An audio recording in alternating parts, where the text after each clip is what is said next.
E chegamos à nossa sessão. Chegamos. Sobre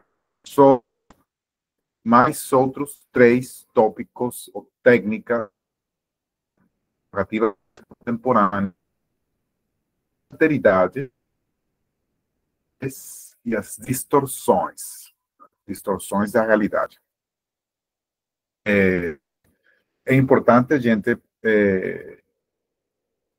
entender que essas são técnicas narrativas para escrever contos, para escrever relatos fantásticos, que ver a primeira, as alteridades, com aquela possibilidade de mundos alternos, né? E essas coisas que dá para a gente brincar um pouco com digamos, com uma outra realidade, como se fosse, digamos, um mundo paralelo. Aí vamos um tipo de relato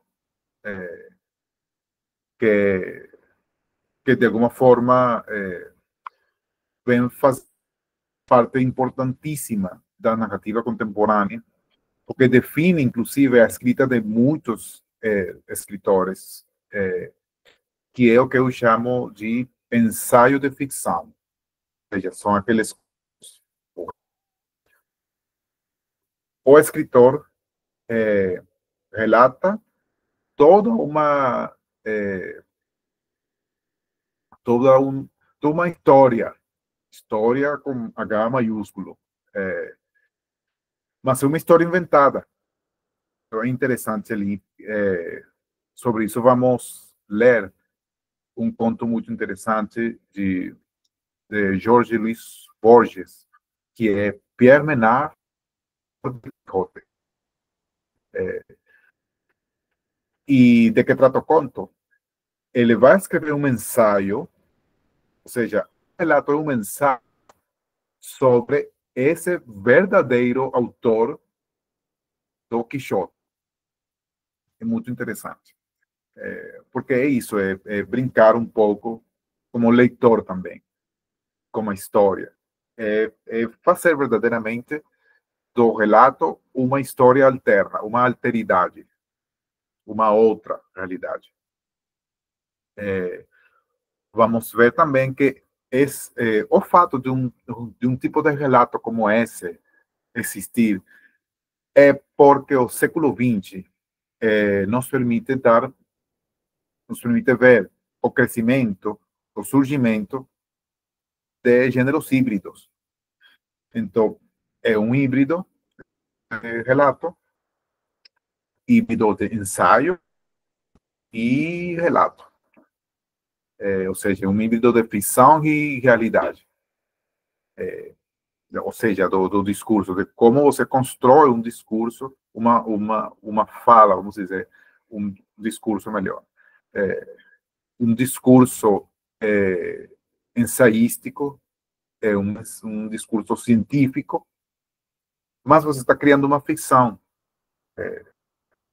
Tem um escritor muito conhecido que trabalhou isso de uma forma muito interessante, que foi o Isaac Asimov.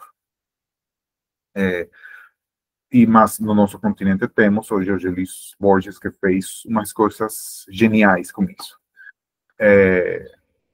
Então, isso vem paralelamente a nos dar aquelas ideias de como tanto o realismo mágico quanto o neobarroco geram aquele famoso boom latino-americano. É uma coisa que a gente também pode conversar um pouquinho, porque, de fato, a maioria desses escritores do boom latino-americano se destacam pelos contos. Se destacam, talvez, mais pelos contos que pelos romances. Não quer dizer que não destaquem os romances, claro. Então, sobre isso, vamos conversar rapidinho.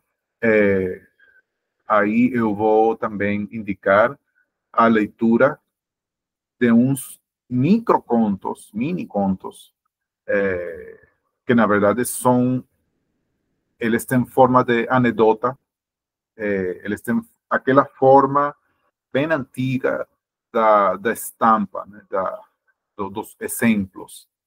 A gente conversou lá atrás, nas primeiras duas sessões, que é um livro desses microrelatos titulado El Osario de Dios, de um escritor venezuelano, que infelizmente também não está traduzido, mas a gente vai conversar um pouquinho e o que vocês consigam entender vai valer a pena. Esse escritor é Alfredo Armas Alfonso. Ele é uma referência da escrita contemporânea porque ele contém tudo. Tudo que a gente está conversando, tudo que a gente conversou nessa semana, tudo está contido nos relatos, nos micro-relatos de Alfredo Armas Alfonso. É muito interessante. E, claro, eu sempre vou dar um destaque ali para a fábula. Então, vamos revisar as anafábulas desse escritor Josulanda. Josulanda é um personagem meio internacional, porque ele é galego, ele nasceu na Galícia, mas ele foi criado na Venezuela, na infância, e desde pequeno, praticamente, ele mora no México e ele é, de fato, professor da Universidade Autônoma de México, professor de literatura, claro. Então, ele é uma figura meio internacional nesse sentido. Josulanda escreve esse livro Anafábulas, que, digamos, é um dos últimos grandes livros do gênero fábula. É muito interessante conhecer por onde vai já hoje em dia o gênero fábula. Isso aí como uma cereja do pastel no final da nossa oficina, enquanto no que tange a leitura. Então, vamos conversar essas coisas. E, claro, sempre fica, e essa é a ideia de apresentar a vocês, que fique a possibilidade para vocês do que é um experimento literário. Né? O experimento literário, ou seja, a experiência da escrita literária, tange em dia, se ela tem uma bandeira, é a bandeira da hibridação. Ou seja, como a narrativa breve, a principal forma que ela tem hoje é a forma híbrida. Ela sempre vai ter elementos de outros gêneros, mas sempre é interessante a gente focar, né, no que é a narrativa breve. Então, isso, né, basicamente. A gente vai aprofundar um pouco, claro, na aula, mas esse vídeo é o mais curtinho.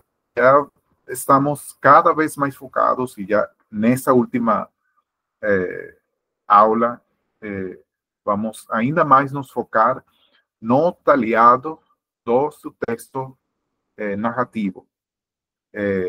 Eu vou repetir, finalmente, que uma oficina é aquele lugar onde você aprende um ofício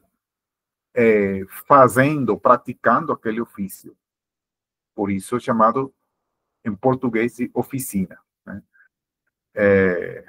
No espanhol, o termo não é muito diferente. Né?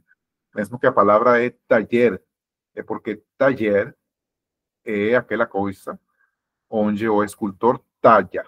Então, você só aprende talhando no taller. A mesma coisa. Né? Então, isso. A gente vai terminar hoje de trabalhar dentro do contexto da oficina da OTIEC. A gente vai terminar de trabalhar hoje o exercício narrativo que vocês fizeram, sempre pensando, toda vez que a gente dá uma lida, dá uma discutida, a gente trabalha mais um pouquinho, afina mais um pouquinho o texto narrativo, seja um conto, seja uma fábula, seja uma simples narração.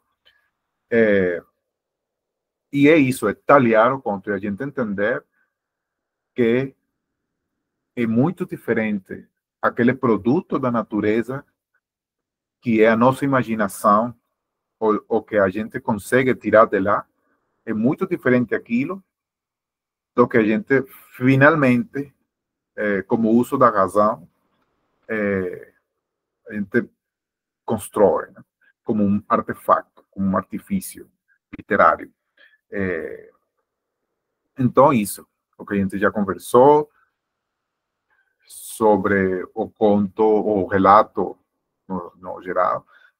Vamos tentar dar esse clima do real maravilhoso, o realismo mágico. E sempre um máximo de 5 personagens, um máximo de 500 palavras, tá?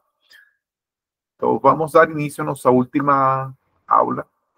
E, enfim, espero que vocês tenham gostado, tenham curtido essa oficina. É minha primeira oficina que estou dando, minha primeira oficina literária, estudando no português. E, bom, espero suas avaliações também, porque também é muito importante os estudantes avaliarem o professor. Então, agradeço muito por vocês terem acompanhado até o final essa oficina e espero que a gente continue se encontrando nessas experiências, tá? Vamos.